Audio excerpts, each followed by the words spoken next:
Which team? Ready? Yeah. Mike?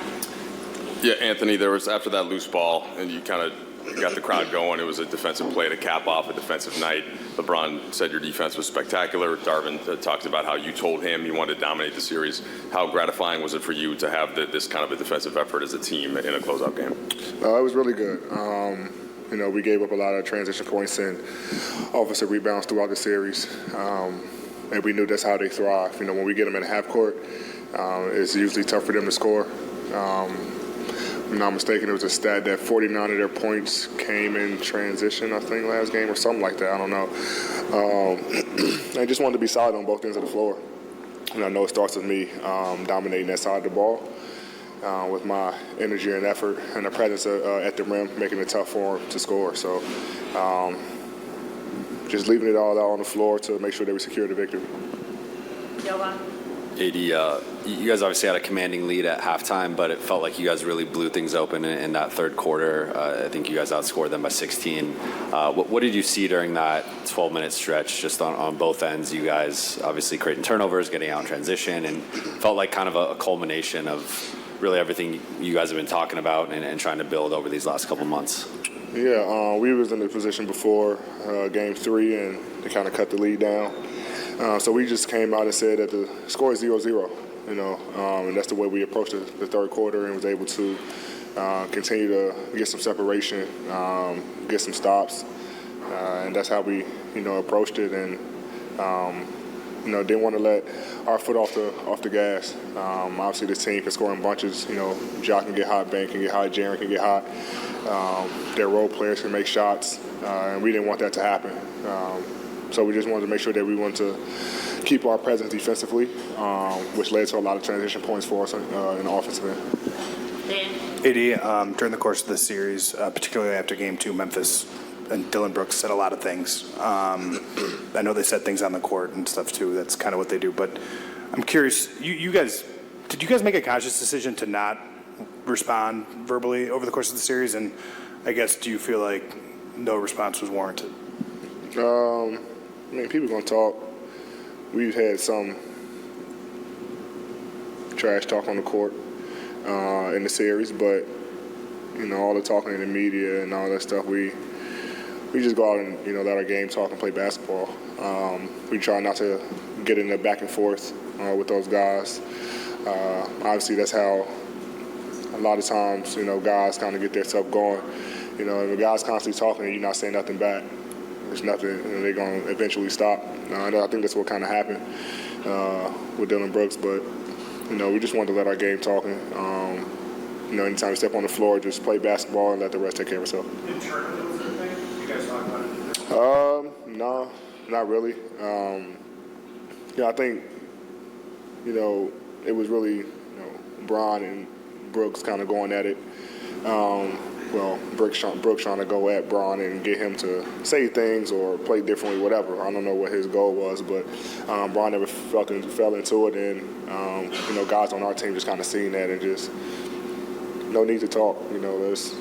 Bron said some things in the media about he don't want to deal with that. He just want to play, and I think God just kind of probably just heard it and just kind of followed suit and didn't really worry about it. AD, when you see things from LeBron over to your right, when you see things from LeBron like a torn tendon in his foot or plays 40 minutes in a playoff game and he's sitting in his chair next to you exhausted, do you think, oh yeah, he is 20 years in this game? And then does he do things to kind of make that thought go away? Yeah. The fast break reverse dunk I was right there, and I thought we were just gonna do a regular, dunk, and he did that, and I was like, damn, So that was one of those moments where it's like, all right, it doesn't affect him. But then, like you say, you see him exhausted. It's like, I don't want to say it's the 20 years, but he just leave it all on the floor, and a lot of us are exhausted. He obviously has a little bit more miles on him than, all of us probably combined, but we just try to do our part around it to make his job a lot easier. He don't have to overexert himself the entire game, and I think that's what happened tonight.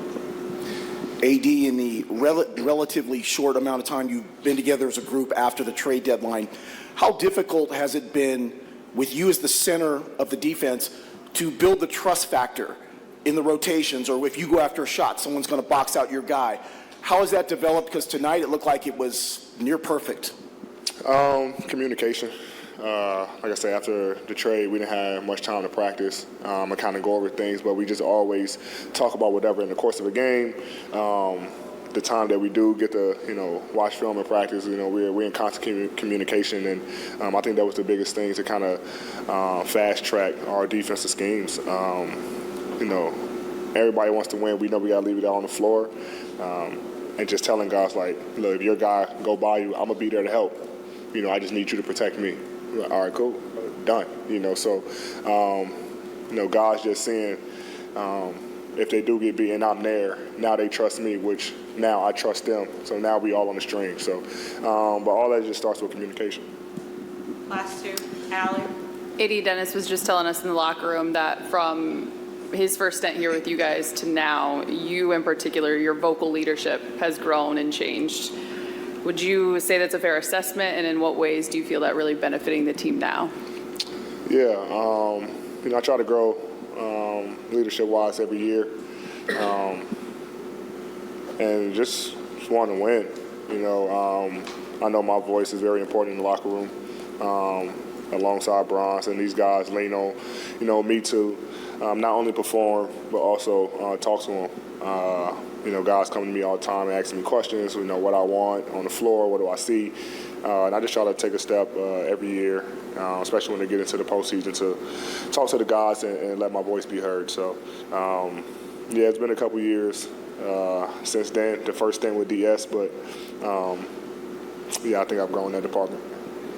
Hey, Last Dee. question, Melissa. When games didn't go your way this round, it seemed like you did anything and everything on the court to continue to help the team, and were a huge defensive presence in every single game. What has your growth been like since the championship run in 2020, just in terms of not getting down on yourself in those moments and keeping the main thing, as LeBron says? Yeah, just keep going.